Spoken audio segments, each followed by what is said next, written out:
In today's episode, you'll learn what kind of download stats you can expect with a new podcast.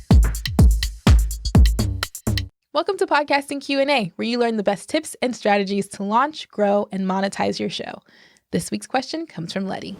Hello, Buzzsprout team. My name is Letty, and my podcast is called My Sweet Business with Letty Alvarez. I'm new to podcasting, and I'm wondering what should be considered good stats for a new podcast. Thanks in advance for your answer. Bye. Thanks for your question, Letty. Congratulations on launching your podcast. Launching a new podcast is a lot of work. You record, you edit, you plan, you do all of those things. And naturally, you want as many people as possible to listen. But where should you place your expectations? In this episode, we'll ask 3 questions to help determine what your benchmark for success should be.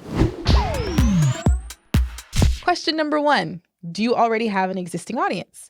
Chances are, if you're just starting out in podcasting, you're going to build your audience from scratch. So it's not fair to compare your building audience to someone who already has 100,000 or so followers on Instagram.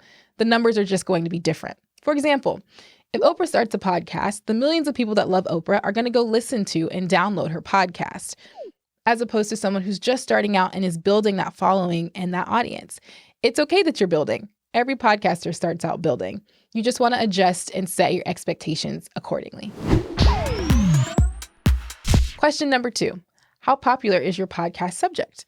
The reality is some podcast topics just come with a larger built-in audience than others. True crime podcasts, super popular and happening right now. Home gardening, and maybe less so. We're not suggesting that you pick up a podcast topic simply off of popularity. That's not what we're saying at all. If you're passionate about homeschooling or dyeing hair, ridiculous colors, you should podcast about that. You just want to be mindful that your subject matter may determine your audience size, but that's completely okay. Question number 3. How good is your first impression? We've all heard it said you don't judge a book by its cover, which we all know is false. We definitely judge books by their cover. And podcasts are no different. A first impression with podcasts usually comes by way of cover art, audio quality, as well as catchy episode titles. So, cover art. If you're not a graphic designer, you're going to want to outsource this most likely.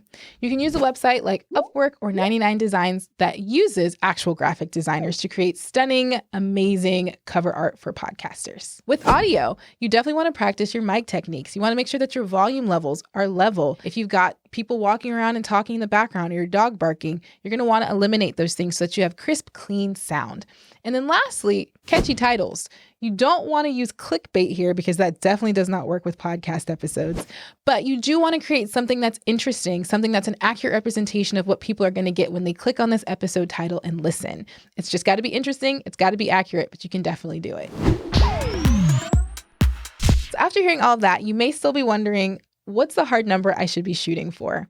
We can tell you the average Buzzsprout podcast gets about 50 downloads per episode, and that's actually very significant. So just focus on clearing that hurdle first and setting yourself apart in the top half of all podcasters and continue to serve your audience, and your podcast will grow. Thanks for sending us your question, Letty. If you have a question that you would like us to answer on a future episode of the show, just head over to speakpipe.com/Buzzsprout or click the link in the show notes and leave us a brief audio message. Make sure to subscribe to the Buzzsprout YouTube channel or to the Podcasting Q&A podcast in your favorite app to get new episodes in your feed every week. That's it for today. Thanks for listening. And as always, keep podcasting.